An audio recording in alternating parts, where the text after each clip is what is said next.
Bom, para mim é muito paralelo o meu entendimento enquanto mulher que luta pelo empoderamento da mulher, né? Então, digamos, feminista, com o exercício da escrita. Então, para mim tem dois planos. Primeiro eu como sujeito, eu brinco que eu passei a me entender enquanto mulher, sujeito no mundo, a partir da escrita. Eu gosto muito de pensar na palavra enquanto uma própria elaboração do sujeito. Então, eu brinco que se você me conhecesse antes de eu escrever, eu era um tipo de Luísa, talvez até possa dizer um pouco mais submissa, que engolia alguns sapos, que não tinha nem tanta consciência de como que a sociedade é machista e como que esse machismo chega na gente. Então, o próprio ato de eu escrever era um exercício de reflexão sobre quem eu sou, sobre o que é ser mulher hoje, sobre como que a gente se constrói mulher, né? Então eu passei por um processo muito bacana. Isso é legal você perceber como de quando eu começo a escrever, dos primeiros poemas para como eu escrevo hoje, como você vê essa Luísa se amadurecendo e sendo gestada através da escrita. Né? O Lacan, ele é um psicanalista que ele fala muito disso, né? De como que a palavra ela não é só curativa, como, né, ela forma o sujeito, ela elabora a nossa subjetividade. Para mim, escrever sempre foi isso, foi uma forma de me entender no mundo e de me constituir. Então, essa Luísa hoje que vocês conhecem, que milita, que é mais esclarecida com várias questões do universo da mulher, passou pela escrita. E um segundo ponto que eu sempre brinco quer dizer, um segundo ponto que eu sempre falo sobre a escrita, né, é o poder que a arte tem também de promover reflexão em outras mulheres. Então, esse mesmo processo que eu passei de empoderamento de mim enquanto sujeito histórico, sujeito social, eu acredito que você, entrando em contato com outras poetas, você também suscita essas reflexões sobre você, assim. Então, para mim, esse lugar da escrita é um lugar de militância mesmo. Então, eu sou muito grata a vários poetas que eu li e que me ajudaram a me entender melhor no mundo. E eu espero que com a minha poesia eu também possa gerar essas reflexões, apontar essas contradições hoje que existem no Brasil. Bom, com a escrita começou no final de 2013. Eu estava num momento particular bem difícil, tinha saído de um relacionamento ironicamente bem abusivo também. E aí eu comecei a frequentar a cena de sarau, de slam, e eu fiquei apaixonada, assim. O que é isso que acontece uma vez por mês ou uma vez por semana no espaço público, que interfere no vai e vem das pessoas, que tem uma teatralidade incrível. Minha experiência passa muito pela experiência do slam, que são as batalhas de poesia. Então eu comecei a batalhar no slam da Guilhermina. E é uma coisa muito louca, porque é uma arena, às vezes junta 200, 300 pessoas que estão ali passando e que param para ouvir poesia. E é sempre uma poesia muito engajada, né? Uma poesia que reflete muito sobre o seu próprio tempo, sobre quem é o poeta hoje, sobre as contradições do nosso tempo presente. E esse lugar do artista, enquanto um provocador da realidade, para mim sempre foi uma questão, assim, eu não consigo imaginar o artista descolado do seu tempo histórico. Por mais que ele negue, por mais que ele critique, ele, ele é construtor e construção do seu tempo histórico, né? Então, para mim, começou assim. Eu nem escrevia na época, só que esse desejo de estar ali, vivenciando aquela experiência no meu corpo, não só como espectador, mas também de fazer parte, foi me contagiando completamente. Aí eu lembro que no slam seguinte eu fui, levei um poema, passei para a segunda rodada, eu fui escrevendo, quando eu vi eu estava escrevendo tipo um poema por semana, assim. É claro que hoje esse ritmo diminuiu, né, passou um pouco a febre, eu já tô com a escrita em outro lugar, assim.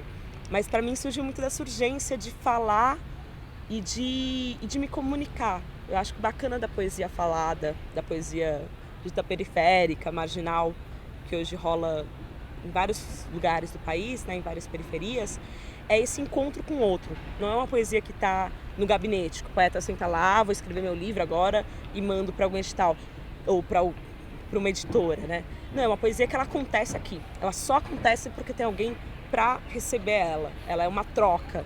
Ela nunca é um solilóquio, assim, né?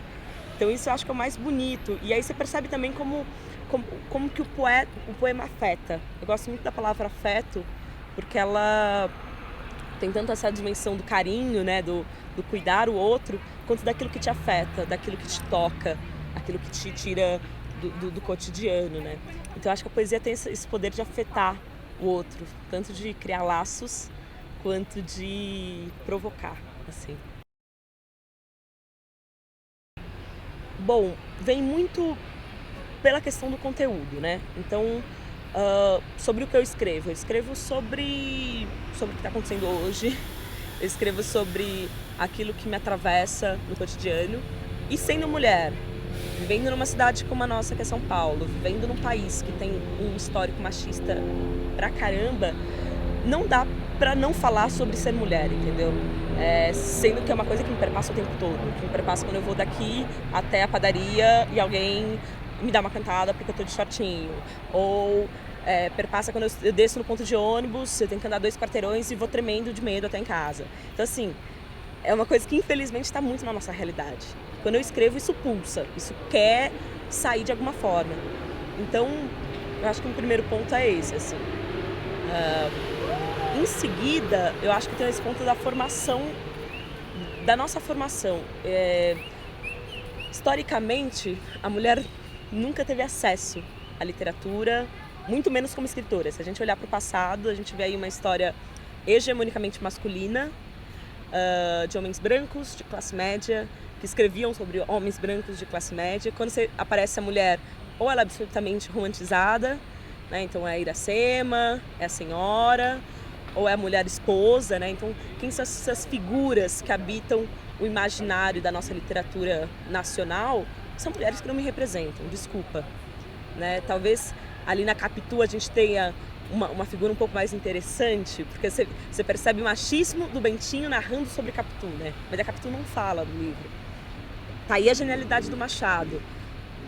E aí sim eu me sinto mais representada nessa Capitu do que em toda a literatura romântica anterior.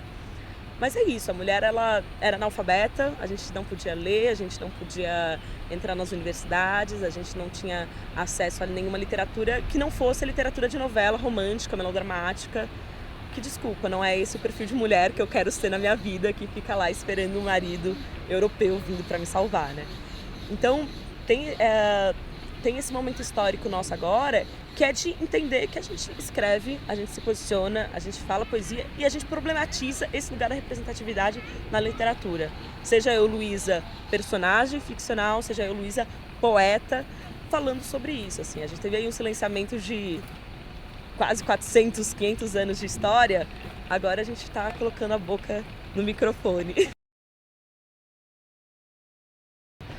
Bom, ele surge muito dessa minha experiência pelos saraus, assim. Então, o livro que é dividido em 4 partes, que tem alguns poemas que são mais românticos, alguns mais eróticos e outros bem panfletários, digamos assim. Geralmente essa palavra é usada de uma maneira pejorativa, mas para mim tem um lugar que é de urgência.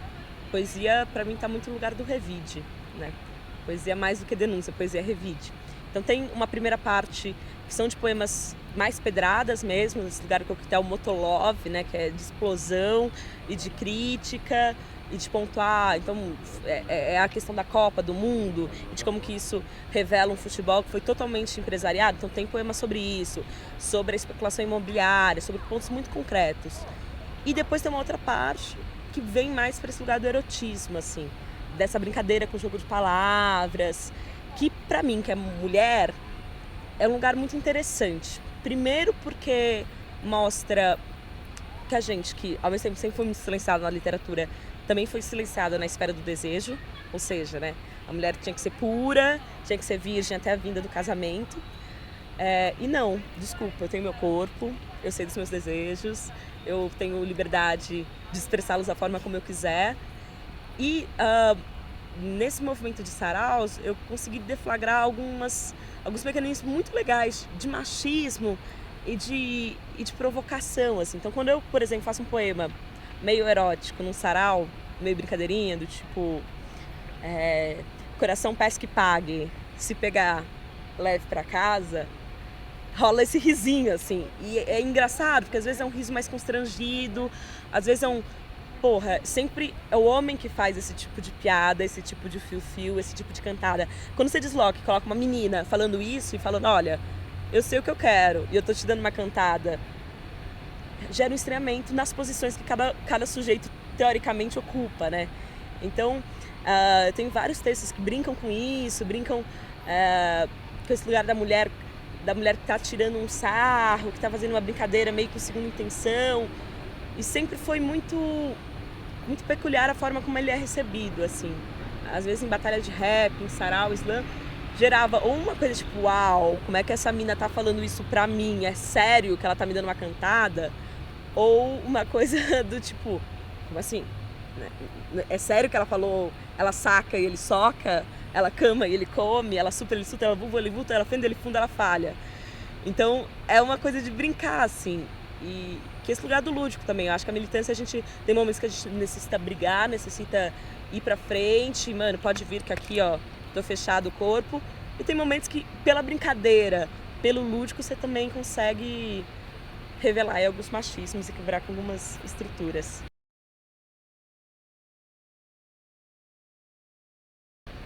Bom, eu sou artista porque eu acredito na arte como forma de transformação no mundo, assim.